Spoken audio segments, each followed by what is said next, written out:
أصدقائي، قبل ما نبلش المقطع بدي أقولكم ما تنسوا تحطوا لايك وتشتركوا بالقناة وتتابعوني على حسابي على الانستغرام. وهلا بقولكم مشاهدة ممتعة.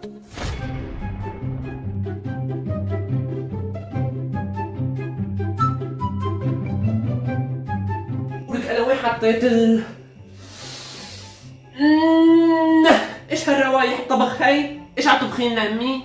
ايش شو هي؟ ايش روايح الطبخ؟ ما عم بطبخ شي، تشغلي بالك، عم بعمل كاسة شاي بس. شاي ليش قلبي حسسني كأنك انت عم تعملي لنا شي طبخة؟ طيب امي يصير الموضوع هلا، ايش مفكرة لما تعملي لنا اكل؟ مامشكم اكيد ما راح اطبخ شي، بايان شوية من شوربة العدس من امبارحة، هي مين بده ياكلها؟ خلصوها اليوم لبكره بطبخ لكم. نعم عدس؟ ولو انا عدس امي بهالشو بهالنار بهالمحرقة، الله مين بياكل عدس؟ او ماي جاد. ايه في؟ نحن بناكله بالصيف وبالشتاء وبالخريف وبالربيع كمان، ايش رايك؟ ولك العدس اكل مفيد وصحي، اصلا بيعملوه بالمشافي للمرضى، وبعدين العالم بتاكله بكل الاوقات، فهمتي يا هي؟ ولك حاجة تقولي لي مفيد، حاجة تقولي لي مفيد فلقطينا، وحاجة تقولي لي بوزعوه بالمشافي. امي بنعرفها اكله طيبه، والملوخيه اكله مفيده، واليبرق اكل مفيد، والكبه كمان اكله مفيده امي، وغيره. والله هذا الموجود. عجبك كلي، ما عجبك لا تاكلي، في غيرك بياكل. ولا اقول لك روحي كمان نهارك صيام، هيك بنكتب لك اجر وبتاخذي لك شويه حسنات. مسخره كمان علي امي. طيب ايش رايك هلا انا رايحه اجيب اكل من برا وبتشوفي؟ الله يطعمك اشوفك جايبه شي من برا يا خدوج. شوفي شو راح تطربشي، بسيطه خلصت اصلا ايه. لسه كل شوي عدس. دير بالك معلم، هو بقى فاكهه. ايوه يا عيني عليك. ولك ايش بك انتي؟ ايش بك عم تعيطي انت وامك اصواتكم طالعه؟ امك استاذ قال شو؟ اليوم ما راح تطبخ في من امبارحه عدس، لازم اليوم نخلصه. نعم؟ شو هاد؟ عدس؟ ولك في حدا بياكل بهالشوب هذا عدس؟ إيه لا بقى، انا عن نفسي رايح اجيب اكل من برا، كلوا انتوا عدس. ولك انا كمان، انا قلت لها هيك، قلت لها بدي اجيب اكل من برا، بس بيني وبينك ما معي ولا ليره، مفلسه، لك حق كيس شيبس ما معي، وما بعرف ايش بدي اعمل، شلون بدي احلى. لقطة عبادة، ايش رايك تعزمني انت اليوم وابوك بس يعطيني خرجيتي بعزمك انا؟ نعم اعزمك قلتي لي. ايه ما انا كنت عم بفكر بيني وبين حالي اقول لك تعزميني انت، لانه مفلس وما معي ولا ليره. اسكت تلحس انفي، ما خرج واحد يستفيد منك بشغلي. لا انا معي مصاري ولا انت معك مصاري، وبالكين هيك عم نحكي على الفاضي. ايش بدنا نعمل هلا؟ ايش بعربشني انا ايش بدنا نعمل؟ هلا جيتي قلتي لي، والله بس الظاهر ما في بوشنا غير عدس، رح ناكل عدس اليوم ونشرب وراه برميل مي من العطش. حجة جيبي لي معك كاسة شاي. لحظة شوي، هذا صوت ابوكي؟ ليش ابوكي برا؟ ايه برا، هو من زمان اجا، ليش ما شفته وقت اجا؟ ولك ممتاز يا غبية، ليش ما عم بتقولي لي؟ امشي نطلع لبرا نحكي معه ونترجى مشان نجيب اكل من برا. قومي. ولك يا عيني عليك، واخيرا عرفت تشغل هالكمبريسة اللي براسك. بس اسمع شوف، من اول واهونه، مو هذا ندخل عند ابوك تتركني احكي لحالي، بتحكي معي فهمان؟ ولك فهمان خلصينا بقى. قومي عليك ايش عم بتنقي، قوم من عين تطرقرك.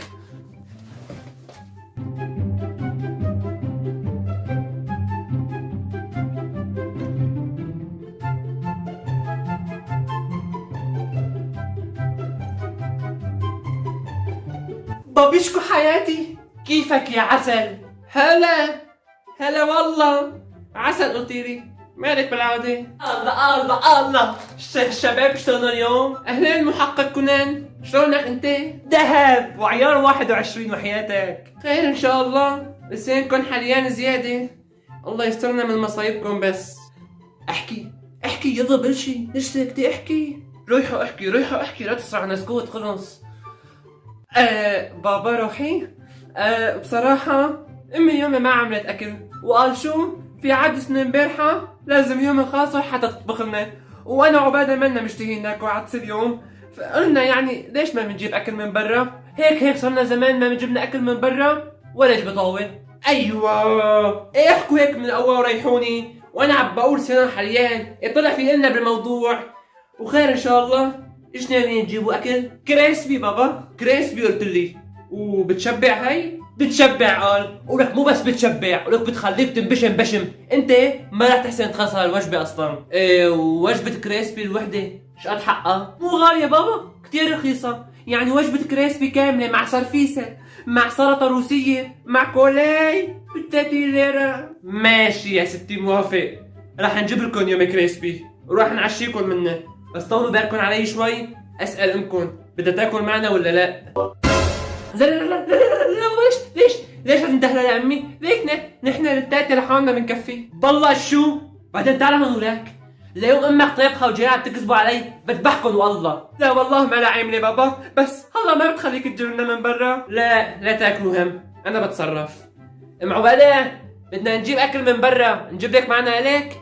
هلا انت من كل عقلك حتجيب، بدك تسمع كلامه وتروح تجيب اكل من برا؟ الا ريح لي حالك، انا ما باكل هيك اكل من برا، وبعدين هذا ما اسمه اكل، هذا اسمه حر ورص. ماشي تصطف لي. تعالوا مدام سوق، هي 200 ليرة بتنزل بتجيب لنا 3 وجبات كريسبي مع صرفيسة كاملة مع كولا للكل.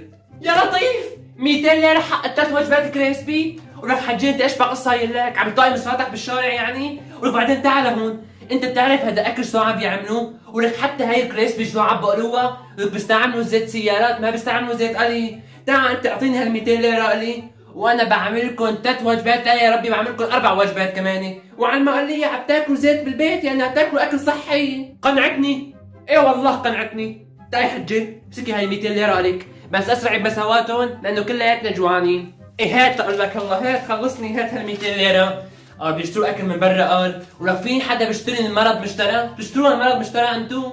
او ماي جاد، لا لحظة شوي بس، ايش عم بصير معك انت امي؟ عم بقي من مصرات، ايش شايفة انتي؟ وبعدين بكره ان شاء الله من الصبح بس انزل على السوق بعدي بجيب لكم اغراض الطبخه هاي اللي بدكم اياها وبعمل لكم اياها. بدك تنزل السوق بكره قلتي لي؟ لا حجي انت فهمتي غلط، نحن جوعانين وهلا بدنا ناكل. الا اوعدك بقى مو قنعتك؟ جيب المصاري، فرجيني شلون بدك ترجع المصاري. قلت شي حجي؟ انا قلت بكره بدي انزل على السوق، يعني بكره البراد بالمطبخ ملان اكل، ملان من مجاميعه. قوموا مشوا حالكم ايش من كان، وانا بكره بنزل وبجيب. ولا عندك راي تاني حجي؟ لا حجي لا لا لا تاني ولا تالت. قال عندي راي تاني. قال قوموا لا انتوا وياها غرفكم يلا قوموا. لا يا شو ابو شهاب غيرت رايك؟ بعدين شو هي طالعه غرفكم لبرا؟ بدنا نجيب اكل من برا يعني بدنا نجيب. ايش تفضلتي ام بريس؟ كملي لشوف. ولك انضبي واسكتي امك بلشت تعصب يا حماره. لا ما راح اسكت وما راح اكل عدس، ما بتكفي ريحته بتفطس وعم ناكل غصب عنا وساكتين. الله يخرب بيتك. اسكتي امك بدها تشبحك، اسكتي خلصي. لا ما راح اسكت، عم بقولكم ما راح اسكت. انت بدك اسكت، انا ما راح اكل شربت العدس. روح انت كل شربت العدس امي، وهات ال 200 ليرة اذا سمحتي مشان نروح نجيب ال3 وجبات كريسبي يلا. ويلا كمان ايه تكرم عيونك تقبريني. انا رايحه هلا مو اعطيكي 200، رايحه اعطيكي 300 صرمايه بخلقتك يا صرمايه يا بنت الصرامي. كثير شكرا امي، كثير شكرا. انا كان 200 ليرة بكفيني، ما بدي 300. غلبتي حالك. ولك صار لي ساعه عم بقول لك انضبي اسكتي. ولك امك عصبت، تميتي تحكي لي اكلت صرمايه بخلقتك، خليك تستاهلي. شوفي هلا شلون بدك تاكلي عدس وانت عم تضحكي كمان. ابقى بس تقومي سخني لي كمان شويه اكل معك. شي حلو والله. وانت استاذ لازمك غير شي امانه قول لي. مين انا؟ لا ايش تكون لازمني؟ ما بدي غير سلامتك ولو. وانا ايش عم بقول بيني وبين حالي؟ اقوم اسخن عدس لانه كثير جوعان. ولك يخرب بيتك من حالك، قالت لك طولي بالك اسكتي شوي، كنا عرفنا نوصل معها لحل، تميتي عليها لحتى خلت حمارة. لك شد لبوزك انت ولك ايش عم بتقول لها لسه يا ابن الكليب؟ تم استلام الطلب بنجاح.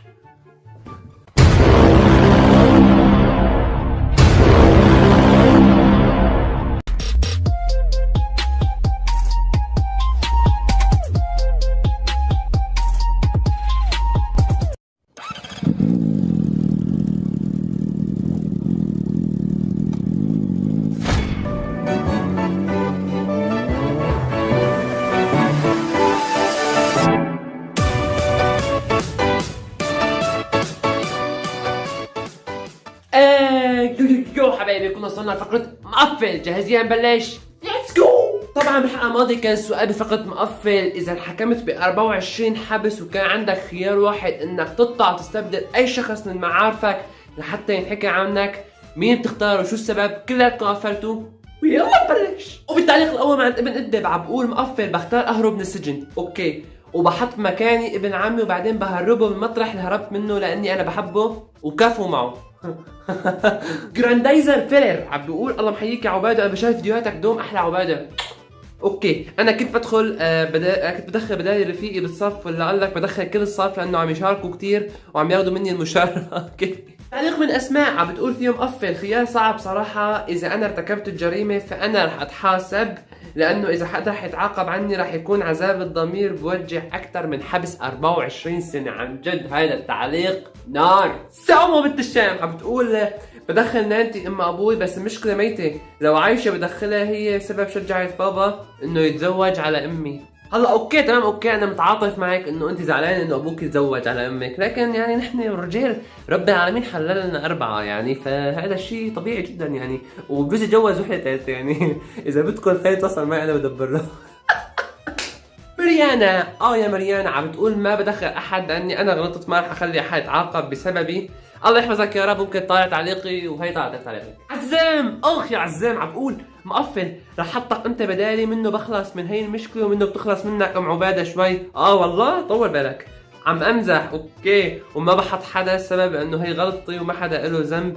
متابعتك من تركيا ان شاء الله توصل الملايين من المتابعين. اول شيء طلعت هي انثى، ثاني شيء مرقت لك اياها انه طلعت مسحه، لانه كنت رح اقول لك غير شيء. سوسو عم بتقول والله بدخل رفيقتي لاني بكرهها كثير، بالامتحان كانت عم تنقل كل شيء مني، اخر شيء جابت علامات اكثر مني. جنى عم بتقول مقفل بختار عمتي لاني بكرهها وما بطيئها. احمد جيمر عم بيقول فيا مقفل انا بختار اخته لعباده لانها شريره. احمد دير بالك ما تشوف تعليقك خدوج، اذا بتشوف تعليقك خدوج انت انتهيت، دير بالك. محمد ساجد علي عم بيقول فيهم مقفل بختار بنت جيراننا لانه بكرهها كثير، بحبها كثير عباده، اي لاف يو سو ماتش.